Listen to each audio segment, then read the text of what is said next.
नमस्कार, आशा करता हूँ आप ठीक होंगे। तो आज की कहानी किसी बाहरी देश की नहीं बल्कि हमारे खुद के देश भारत देश की है। कहानी उत्तर प्रदेश के इलाहाबाद, जो कि अब प्रयागराज है, वहाँ के एक ऐसे आदमखोर इंसान की है जिसने 14 लोगों को मौत के घाट उतार दिया और उनके दिमाग का सूप बनाकर पी गया। बात साल 2000 की है। उत्तर प्रदेश के इलाहाबाद में रहने वाले धीरेन्द्र सिंह दिसंबर साल 2000 को लापता हो गए। धीरेन्द्र सिंह हिंदी दैनिक अखबार आज के पत्रकार थे। प्रोफेशन से वह पत्रकार थे, तो जाहिर सी बात है अपने काम के लिए उन्हें बाहर भी रहना पड़ता था।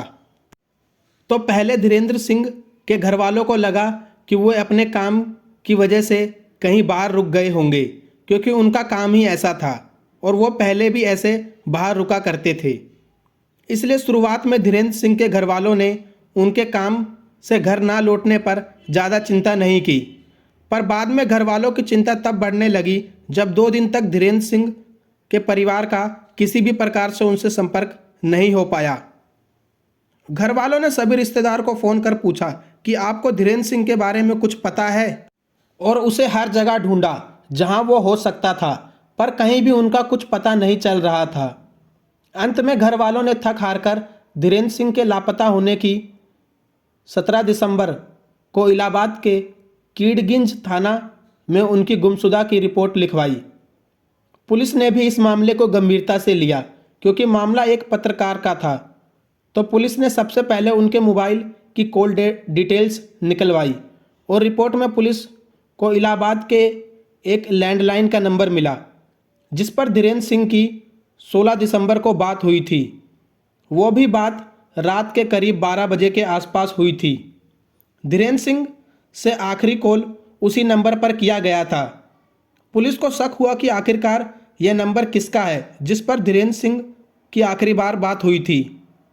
जब पुलिस ने तहकीकात की, केस को आगे बढ़ाया, तो उन्हें पता चला कि यह नंबर इलाहाबाद की एक छबकी में रहने वाली फूलन देवी के नाम की एक महिला का है। फिर पुलिस एक टीम छिवकी के लिए निकली और छिवकी पहुंचकर फूलन देवी से मिली। फूलन देवी उस समय अपने क्षेत्र की जिला पंचायत सदस्य थी और उसका पति ऑर्डिनेंस फैक्ट्री में ड्राइवर का काम करता था, जिसका नाम था राजा कलंदर। पुलिस की पूछताछ में फूलन देवी ने बताया कि वह धीरेन्द्र सिंह नाम के किसी भी व्यक्ति को नहीं जानती, पर जब पुलिस ने फूलन देवी के पति राजा कलंदर से इसके बारे में पूछताछ की, तो उसने बताया कि पत्रकार धीरेन्द्र सिंह से उसके अच्छे रिश्ते थे और 16 दिसंबर को उसकी उनसे बात भी हुई थी, और बातचीत केवल हालचाल लेने के लिए हुई थी। पुलिस उस दिन फूलन देवी और राजा कलंदर के बयान लेकर वापस लौट तो गई, पर पुलिस को शक उन पर ही था। उसके बाद पुलिस ने राजा कलंदर का बायोडेटा निकलवाया, जिसमें यह खुलासा हुआ कि राजा कलंदर अपराध से जुड़े कई काले धंधों में शामिल है। पुलिस को एक बड़ी अजीब बात यह भी पता चली कि राजा कलंदर का असली नाम राम निरंजन है, ना कि राजा कलंदर, और उसकी बीवी का असली नाम भी फूलन देवी नहीं है, बल्कि राजा कलंदर ने ही शादी के बाद उसे यह नाम दिया था। राजा कलंदर के 2 बेटे थे, जिनमें से एक का नाम अदालत रखा था और दूसरे का नाम जमानत। राजा कलंदर के काले धंधों का पता चलते पुलिस ने उसे उसकी बीवी फूलन देवी को पूछताछ के लिए हिरासत में ले लिया और धीरेन्द्र सिंह की गुत्थी को सुलझाने के लिए लगातार उन पर दबाव बनाने लगी। आखिरकार राजा कलंदर पुलिस की सख्ती के सामने टूट गया, जिसके बाद राजा कलंदर ने जो बातें उगलना शुरू किया, उससे पुलिस के भी रोंगटे खड़े हो गए, और उसने जो बातें बताई वो मानवता को शर्मसार करने वाली थी। उसने बताया कि उनका एक गिरोह था जो रात के वक्त गाड़ियों को रोककर लूटपाट किया करता था और बाद में लूटपाट करने के बाद उस आदमी को मार दिया करते थे। कहीं से इन सब की जानकारी धीरेन्द्र सिंह को लग जाती है और फिर राजा कलंदर को यह लगता है कि कहीं ये धीरेन्द्र सिंह ये सारी बातें अखबार में ना छाप दे। इसी डर से उसने धीरेन्द्र सिंह को रात में अपने एक पिघली फार्म हाउस पर बहाने से बुलाया। फिर थोड़ी देर बाद धीरेन्द्र सिंह उस फार्म हाउस पर पहुंच जाता है। फिर राजा कलंदर धीरेन्द्र को आग के पास बिठा देता है और तभी पीछे से धीरेन्द्र सिंह राजा कलंदर का साला वक्षराज दबे पांव उनके पीछे आकर देसी कट्टा से उसकी पीठ पर गोली चला देता है।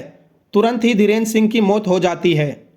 इसके बाद राजा कलंदर और उसके साले वृक्षराज ने धीरेन्द्र के कई टुकड़े किए और इन टुकड़ों को पॉलीथीन बैग में भर दिया। इसके बाद दोनों ने धीरेन्द्र सिंह के टुकड़ों को गाड़ी में रखकर मध्य प्रदेश के रीवा जिले ले गए और लाश के टुकड़ों को वहीं फेंक दिया। बाद में पुलिस वृक्षराज और राजा कलंदर को उस जगह ले गई जहां दोनों ने धीरेन्द्र सिंह की लाश के टुकड़े फेंके थे। पुलिस ने धीरेन्द्र सिंह के लाश के टुकड़ों को वहां से बरामद कर लिया। पुलिस ने वो गाड़ी भी जब्त कर ली जिसे धीरेन्द्र सिंह की लाश को ले जाया गया था और पुलिस को यह पता चला कि गाड़ी भी रायबरेली में एक आदमी को मारकर छीनी गई है। राजा कलंदर ने जो अपराध किए थे, जो जुर्म किए थे, उसकी गांठें अब एक एक करके खुलनी शुरू हो गई थी। पुलिस उसे पिगली फार्म हाउस ले गई जहां धीरेन्द्र सिंह की हत्या हुई थी। फिर पुलिस को उस फार्म हाउस पर जो दिखा वो मंजर देखकर पुलिस वालों की भी रूह कांप गई। उस फार्म हाउस में एक पेड़ था जिसकी टहनियों से इंसानी खोपड़ियां लटक रही थी। इंसानी खोपड़ियों को कई रंगों से रंगा हुआ था और हर खोपड़ी पर अलग अलग जातियों के नाम लिखे थे, जैसे श्रीवास्तव, पंडित, मुस्लिम आदि। इसके बाद पुलिस ने पूरे फार्म हाउस की तलाशी ली और उन्हें वहां एक बहुत ही अहम व पुख्ता सबूत मिला जिसने राजा कलंदर और इन सारी खोपड़ियों के राज उगल दिए। पुलिस के हाथ एक डायरी लगी जिसका राजा कलंदर अपनी अदालती डायरी बुलाता था। इस डायरी में हर उस इंसान का नाम था जिसको राजा कलंदर अपना शिकार बना चुका था और इस डायरी में 14 लोगों का नाम दर्ज थे जिनमें आखिरी नाम धीरेन्द्र सिंह का था। इन 14 लोगों को मारने का तरीका और उसका उद्देश्य करीब एक ही था। उसका पहला शिकार ऑर्डिनेंस फैक्ट्री में काम करने वाले कालीचरण श्रीवास्तव थे। उसने उनकी हत्या केवल इसलिए कर दी क्योंकि वह कावस्त जाति का था और राजा कलंदर यह मानता था कि इस जाति के लोग बहुत इंटेलिजेंट और होशियार होते हैं। इसलिए उसने उन्हें अपने फार्म हाउस पर बुलाकर उसे मार दिया और उसके सिर को उसके धड़ से अलग कर दिया। फिर उसने उसके धड़ के कई टुकड़े किए। उसने शरीर के कई टुकड़े को फार्म हाउस तो कई को बाहर दफना दिए। उसके बाद उसने उसके सिर से उसका भेजा निकाला और फिर उसका सूप बनाकर पी गया। हर जुर्म के पीछे कोई ना कोई कारण जरूर होता है, एक कहानी होती है। इस जुर्म के पीछे की कहानी राजा कलंदर के बचपन को बताया जाता है। राजा कलंदर का बचपन कुछ खास नहीं था। वह पढ़ने लिखने में भी बहुत कमज़ोर था और वह चाहता था कि समाज उसकी भी कदर करे, उसको भी इज्जत दे। बचपन से ही उसके मन में यह बैठ गया था कि तेज दिमाग वाले और पढ़े लिखे लोगों की समाज इज्जत करता है, उन्हें अपने सिर पर बिठाता है। बस यहीं से उसने अपना खुद का नाम राज कलंदर रख दिया। इस नाम से वो खुद को राजा जैसा महसूस करता था। उसने अपने दोनों बेटों का नाम अदालत और जमानत केवल इसलिए रखा कि उसको यह एहसास हो कि अदालत और जमानत उसकी मुट्ठी में है, क्योंकि वो राजा है। राजा कलंदर को यह लगता था कि होशियार और काबिल लोगों के सिर से भेजा निकालकर उसका सूप बनाकर पी लिया जाए तो दुनिया का सबसे बुद्धिमान और काबिल इंसान बना जा सकता है। वो ऐसे ही होशियार और काबिल लोगों को शिकार बनाने के लिए चुनता और बहाने से अपने फार्म हाउस पर बुलाता, फिर उनका कत्ल करके उनके सिर को धड़ से अलग करता और उनका भेजा निकालकर उनसे सूप बनाता और उसे पी जाता। फिर बाद में उस खोपड़ी को कलर करता और उस पर उस आदमी की जाति का नाम लिखता और उसे अपने फार्म हाउस के पेड़ पर लटका देता। फिर पुलिस ने राजा कलंदर को अदालत में पेश किया, जहां पर उसे उम्र कैद की सजा हुई। तो आज की कहानी आपको कैसी लगी कमेंट में बताइएगा ज़रूर, और इसी तरह रोचक कहानी सुनने के लिए हमारे इल्यूमिनाटी चैनल को सब्सक्राइब करिएगा। धन्यवाद।